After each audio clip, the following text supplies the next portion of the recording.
मी आदेश बांदेकर आपल्या सगळ्यांचं मनापासून स्वागत करतो. आज ज्या वहिनींना भेटणार आहोत त्यांचं नाव आहे सोनिया प्रवीण दीक्षित आणि लिटिल चॅम्प, जिला आपण सारेगमपच्या मंचावरून ऐकतो आहोत. तिच्यावर खूप प्रेम करत आहात आपण सर्वजण. पलाक्षी प्रवीण दीक्षित. पलाक्षीलाही आज आपण बोलतं करणार, सगळ्या कुटुंबाला भेटणार आणि आजच्या भागात काय घडणार ते बघणार.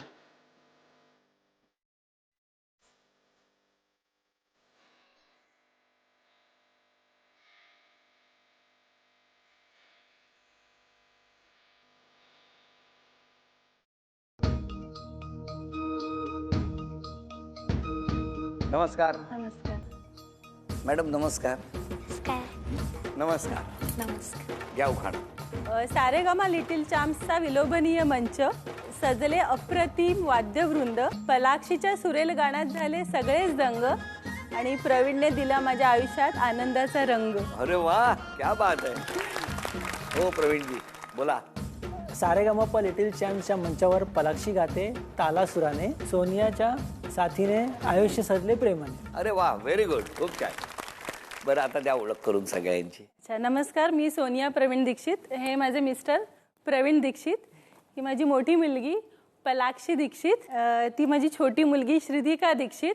माझी आई निलिमा पिंपळे. नमस्कार. माझी मोठी वहिनी तिक्षा पिंपळे. नमस्कार. 2 नंबरची वहिनी अश्विनी पिंपळे. नमस्कार. तिथून माझा मोठा भाऊ तुषार पिंपळे. नमस्कार. नंतर 2 नंबरचा भाऊ कुंदन पिंपळे नमस्कार. आणि वरद पिंपळे माझ्या मोठ्या भावाचा मुलगा आणि अनुश्रुत पिंपळे. नमस्कार. नमस्कार. नमस्कार. चला आता थेट गप्पांना सुरुवात. कुठलं माहेर कुठलं? माझं माहेर पालघरचं. बरं पलाक्षी, आता मी आईशी थेट गप्पांना सुरुवात केली. बाबांचं आधी बालपण विचारतो आणि मग तुझ्याकडे येतो. हां, बाबांचं बालपण कुठलं? पण मोस्टली माझं पण बालपण पालघर या एरियामध्येच झालं. पलाक्षी कसं काय? तुझी शाळा कुठली? Rustomjee Cambridge international school. मग मला सांग, तू कितवीमध्ये आहेस? 5वीत आहे मी. तुला आज गणपती बाप्पाचं गाणं म्हण असं सांगितलं तर कुठलं म्हणशील? तुझ्या कांती सम रक्त पताका पूर्व दिशी फडकती,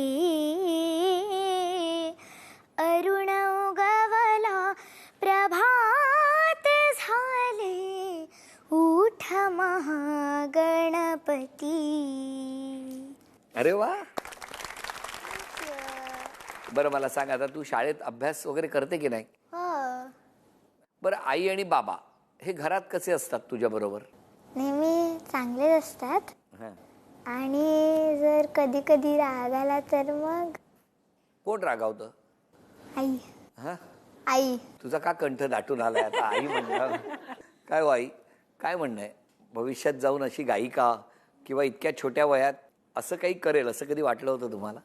नाही, म्हणजे हा सारेगमपा लिटिल चॅम्प्सचा मंच मिळणे म्हणजे खरंच एक खूप मोठी संधी तिला मिळालेली आहे. तुमचं कसं काय जमलं? काय गोड हसले माहितीये का ते? काय हो, कसं काय? ऍक्च्युली आमचं लव्ह मॅरेज आहे. हा ठीक आहे ना, काय हरकत नाही. काय झालं हो, कसं हो? मी म्हणजे एका कंपनीत होतो. मग ही आय थिंक कॉलेज करून अप्रेंटिसशिपला आली होती काही दिवसात. आणि मग तेव्हा आमची ओळख झाली. मग त्याच्यानंतर आय थिंक चांगलं शिकवलं तेव्हा. मग प्रपोज कोणी केलं? ऑफकोर्स मी केला. मग कसा प्रतिसाद कसा मिळाला? मग प्रतिसाद काही लगेच नाही मिळाला. मग काही दिवसांनी मग असं वाटलं काहीतरी पॉझिटिव्ह आहे तिकडनं. पण काय कसं काय? नाही, म्हणजे ॲक्च्युली त्या व्यक्तीचा जो वावर होता, म्हणजे तिथे मी जेव्हा कामाला होती तेव्हा त्याचं असणं किंवा त्याचा कामाबद्दल असलेली ऑनेस्टी आणि म्हणजे एकदम म्हणजे मला तरी असं आहे की खूप सच्चा आदमी आहे तो. त्याच्यामुळे त्याचे हे सगळे गुण जे होते ते मला आवडले. किती वर्ष झाली लग्नाला? आमच्या लग्नाला 11 वर्ष झाली. ही 11 वर्ष कशी होती? ॲक्च्युली 11 वर्षात कशी गेली कळत नाही आम्हाला. तसं बघितलं तर मला वाटतं माझ्या आयुष्यातला सगळ्यात चांगला जो पिरियड असेल तो ऑफकोर्स हाच 11 वर्षाचा असेल. पण या कधी रागवत नाहीत 11 वर्षात, त्याचं काय रहस्य आहे? हां, ते होतं कधीतरी चिडचिड होते. म्हणजे माझीही होते, कधी कधीची होते, कधी म्हणजे आता मुलांवरून होते, कधी अजून कुठल्या कुठल्या गोष्टीवरून पण होते. पण ठीक आहे, ते तात्पुरतं असतं आणि मग नंतर शेवट गोड होतो. बरं पलाक्षी, तुझा हा ब्रँड झालाय आता, हो की नाही? किती गोड आहेस तू माहिती आहे का तुला? तुझं गाणं बघताना आम्हाला खूप आनंद होतो. मग मला सांग की आता जेव्हा आम्ही सारेगमपचं पर्व बघतोय त्यातलं एक गाणं जर आज ऐकवायचं झालं तुझ्या आवडीचं तर तू कुठलं ऐकवणार? पांडुरंग नामी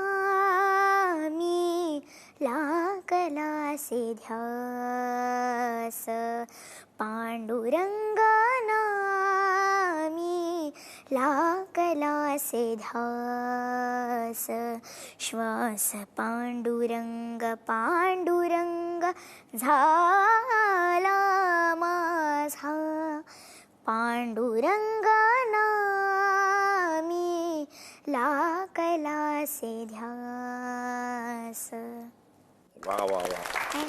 चला या गप्पांबरोबरच एक छोटासा खेळ आहे या दोघांसाठी आणि त्यामध्ये तुम्ही जर उत्तरं दिली तर या माऊलीला बक्षीस मिळणार, सोन्याची नथ.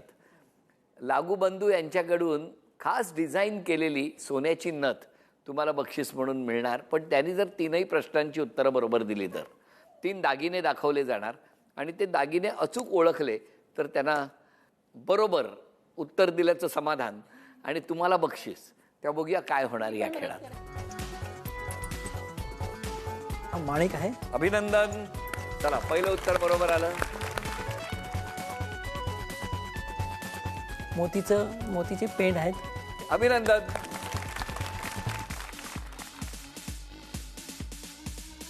हे काप आहेत, अति मोत्याचे काप आहेत. वा वा. अभिनंदन अभिनंदन. लागू बंधू यांच्याकडून मिळत आहे ही खास डिझाईन केलेली सोन्याची नथ. अभिनंदन.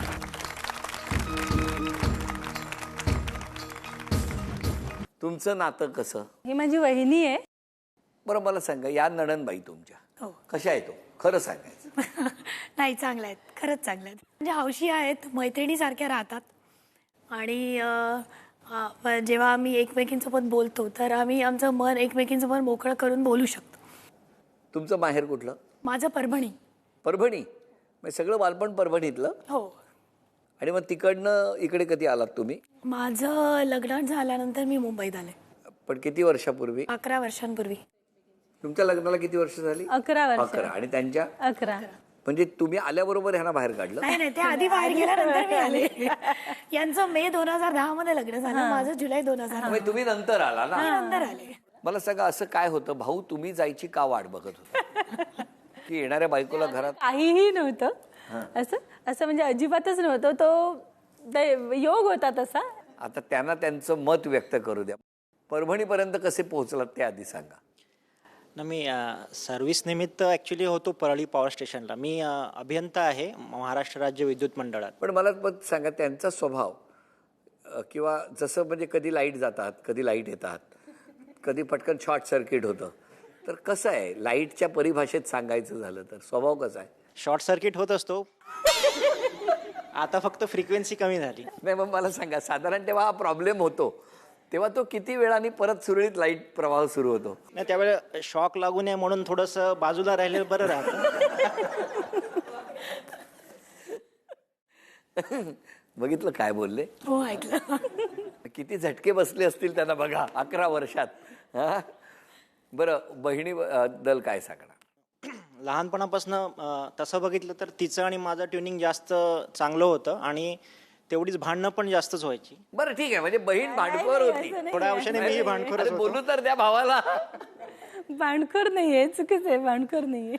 नाही भांडखोर नाहीये. भाऊ मानखोर आहे. हे बघा 1 मिनिट ऑब्जेक्शन. बोला वहिनी. बहीण मानखोर आहे, भाऊ मानखोर आहे. आता सांगायचं म्हटलं दोघांच्या बाबतीत तर ती लहान आहे पण माझ्या कुटुंबामध्ये सगळ्यांपेक्षा ती समजून आम्हाला हे करणारी आहे. मनाने एकदम चांगली, असं कोणत्याही गोष्टी असेल ते व्यवस्थित हाताळणार. जावयांबद्दल काय म्हणणं आहे तुमचं? जावई आहे तसे छान आहेत. मग मुलीला सल्ला द्यायचा असेल तर कुठला देणार? सल्ला तिच्या पसंतीने केलेला आहे, त्यानं तिच्या आवडीप्रमाणे केल्या. सुखाने राहा, आमचा आशीर्वाद आहे तुला. सोनिया खूप म्हणजे समंजस आहे ती आणि मेन तर खूप हौशी आहे. आम्हाला जास्ती करून वेळ मिळत नाही एकत्र घालवण्यासाठी बिझी शेड्यूलमुळे सगळ्यांच्या. पण आम्ही साधारणतः दिवाळीच्या वेळेस एकत्र सगळेजण फिरायला जातो आणि त्याच्यामध्ये सर्वात मोठा इनिशिएटिव्ह जर असेल ना तो फक्त सोनिया आणि प्रवीण. म्हणजे ते खूप हौशी कलाकार आहेत त्यामुळे हे कपल एकदम आयडियल कपल आहे आमच्यासाठी. आणि त्या जाऊबाई तुमच्या? तीही छान आहे. आणि ते बाजूला बसलेत ते कसे वागतात? जसे बसले तसे शांत आहेत ते. हे खूप समंजस आहेत. काय म्हणणं आहे तुमचं? एकीकडे बहीण आहे, एकीकडे वहिनी आहे. बहीण ही पूर्वीपासूनच समजूतदार आहे. ती जेव्हा लहान होती किंवा कॉलेजमध्ये म्हणजे आमच्या सोसायटीमध्ये वगैरे कार्यक्रम असला तर ती अँकरिंग करायची त्यावेळेला सोसायटीचा कार्यक्रम. म्हणजे तिला आवड होती आणि तिचेच ते गुण तिच्या मुलीमध्ये आले. त्यामुळे ती आज म्हणजे सारेगामा लिटिल चॅम्प्समध्ये गेली. किती मस्त बघा, सगळे भरभरून बोलतायत. कसं वाटतंय? मस्त वाटतंय. हा, छान वाटतंय. आता जास्त छान वाटणार आहे. पुढचा खेळ तुम्हाला दोघींना खेळायचा आहे हो चालेल अगदी. आणि या खेळात कोण जिंकणार ते बघायचं आहे. खेळ सोपा आहे. सगळ्यात खाली तुम्हाला आता हिरव्या रंगाचा एक ग्लास दिसतोय. तो हिरव्या रंगाचा ग्लास उचलायचा आणि वरती ठेवायचा. त्यानंतर एक एक ग्लास परत वरती ठेवायचं आणि सगळ्यात आधी पुन्हा जसं हे आहे तसा हिरवा रंग खाली आलेला असेल. हा खेळ पूर्ण करायचा आहे. सगळ्यात आधी हा खेळ ज्या पूर्ण करणार त्या या खेळात जिंकणार. 1 2 3.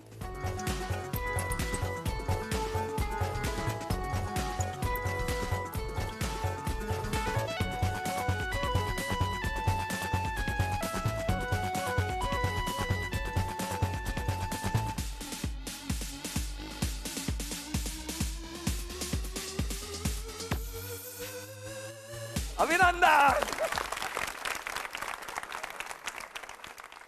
झी मराठीकडून हे चांदीचं नाणं तुम्हाला मिळालं. अभिनंदन. झी मराठीकडून हा बाजूबंद आपल्याला मिळाला. अभिनंदन. लागू बंधू यांच्याकडून हे गिफ्ट वाउचर. अभिनंदन. लाक्षी, कसं वाटतंय आज? छान वाटतंय. मग आता एक खेळ आहे. तू बाबांना हरवशील की बाबा तुला हरवतील? तर जे होईल ते होईल. बरं, आता मला तुम्हाला विचारायचं आहे, वहिनी, आज क्षमा मागायची असेल तर कोणाची माग? क्षमा ऑफकोर्स सगळ्यांचीच, कारण कधी कधी आपण नकळतपणे आपल्या हातून कोणाचं मन दुखावलं गेलेलं असतं. त्याच्या मी सगळ्यांचीच क्षमा मागते. माझ्या आईवडिलांची, माझ्या भावांची, बहिण्यांची, की इव्हन छोट्यांची. कधी कधी आपण रागाने काही त्यांना बोलून जातो आणि आपल्याला कळत नाही, पण त्यांना मे बी वाईट वाटलेलं असतं. इव्हन पलाक्षीची, माझ्या मिस्टरांची, सगळ्यांची क्षमा मागे. बरं, तुम्ही? कधी कधी कळत नकळत आपल्याकडून काही काही चुका होऊन जातात. म्हणजे आपण कधी कधी काही कोणाला मोठ्यांना किंवा लहानांना किंवा आपल्याबरोबरच्या लोकांना पण काहीतरी बोलून जातो. कधी कधी आपल्याला काही वेळ मिळत नाही, त्यामुळे पण आपण कधी कधी एकमेकांबरोबर काही बोलू शकत नाही. म्हणून मी त्या गोष्टीसाठी सगळ्यांची माफी मागेन आणि ऑफकोर्स हिची पण माफी मागेन मी. का हो? कारण जसं संसारामध्ये चालतं, काही काही गोष्टी आपल्या चुका होतात, कधी तिच्या चुका होतात. त्यासाठी मी माफी मागेन माझ्या चुकांसाठी. म्हणजे कधी कधी चुका म्हणण्यापेक्षा असं आहे की परिस्थिती त्या कारणात, म्हणजे परिस्थितीमुळे त्या गोष्टी घडत असतात. तसं नसतं आपल्याला वागायचं, पण त्या परिस्थितीमुळे कधी कधी आपण चुकीचं वागून जातो. त्याच्यासाठी क्षमा मागा. त्याच्यासाठी दोघेही? येस. हो ना. तू सॉरी म्हणायची तर कोणाला म्हणशील? पहिले तर मी आईला सॉरी बोलणार, कारण की आमचं शूट कसं लवकर असतं म्हणून आम्हाला लवकर बोलवलं जातं आणि उठल्या उठल्या आमची मारामारी असते. हो, आमची मारामारी असते. म्हणून आईला सॉरी म्हणणार. हो. दुसरं सॉरी कोणाला? बाबा. का? आई आणि बाबा मारामारी करतात? नाही. मग बापरे. अरे बरं, तसंच वाटलं मला. पहिलं त्याच्यासाठी, दुसरं बाबा का? बाबा का? कारण की ते झोपून राहिलेले असतात. मग कारण की म्हणजे मी पण त्यांच्यासमोर कटकट करते आणि राग येतो. बरं, म्हणून बाबांना सॉरी. तिसरं सॉरी कोण? माझी छोटी बहीण. का ग? म्हणजे जेव्हा ती रागवते तेव्हा मला नेहमी मज्जा वाटते, हसू येतं, म्हणून मी तिला मुद्दाम रागवते. बरं, तुम्हाला विचारतो, आजपासून स्वतःच्या स्वभावात एक बदल करायचा असेल तर कुठला कराल? तोच की थोडी कटकट कमी करेन. कार्यक्रमाच्या शेवटी का होईना मान्य केल्याबद्दल धन्यवाद. तुम्ही आजपासून एक बदल करायचा असेल? एक बदल करायचा असेल तर मी असं म्हणेन की थोडीशी चिडचिड कमी करेल मी. कधी कधी चिडचिड होऊन जाते एखाद्या गोष्टीची आणि जास्त पण होऊन जाते चिडचिड, तर ॲटलिस्ट ती कमी करण्याचा प्रयत्न करेल मी. चला, असं झालं तर मग आवडेलच तुला, हो की नाही? सगळेच कटकट करतात ना. मग मज्जा. मग मज्जा होईल. मग बरं वाटतं. बरं, आता तू आणि बाबा असे खेळ खेळणार आहात हो. आणि तुमच्या दोघांपैकी कोण जिंकणार ते मला बघायचंय. कारण जे जिंकणार ते आईला पैठणी मिळवून देणार आहेत. कोण देईल? तू जिंकशील की बाबा जिंकतील? जे होईल ते होईल. जे होईल ते होईलच, पण कुणाची इच्छा आहे आईला पैठणी मिळवून द्यायची? तुझी? बाबा तुमची? माझी पण आहे. एक समोर चित्र आहे, आणि तेच चित्र इथे असंख्य तुकड्यांमध्ये विखुरलेलं आहे. हां, ते एकत्र जोडायचं आणि समोर असलेलं चित्र इथे तयार करायचं. बघूया कोण पैठणी मिळवून देणार. खेळ सोपा आहे आणि या दोघांपैकी सगळ्यात आधी जे कोणी ते चित्र पूर्ण करणार ते आज पैठणी मिळवून देण्याचा मान पटकावणार. 1, 2, 3.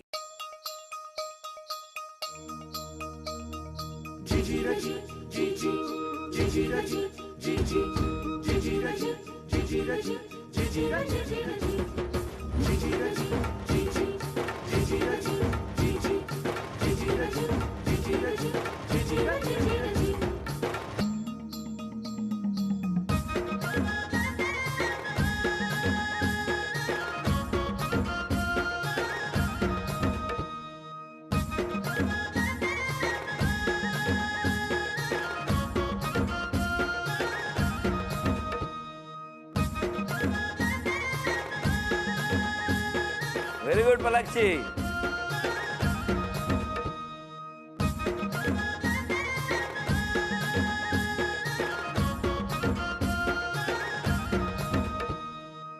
बाबा जिंकले, अभिनंदन.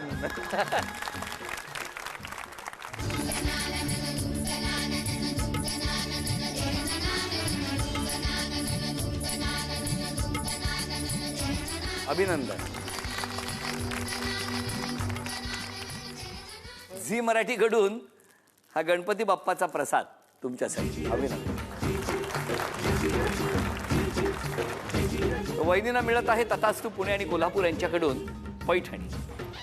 अभिनंदन.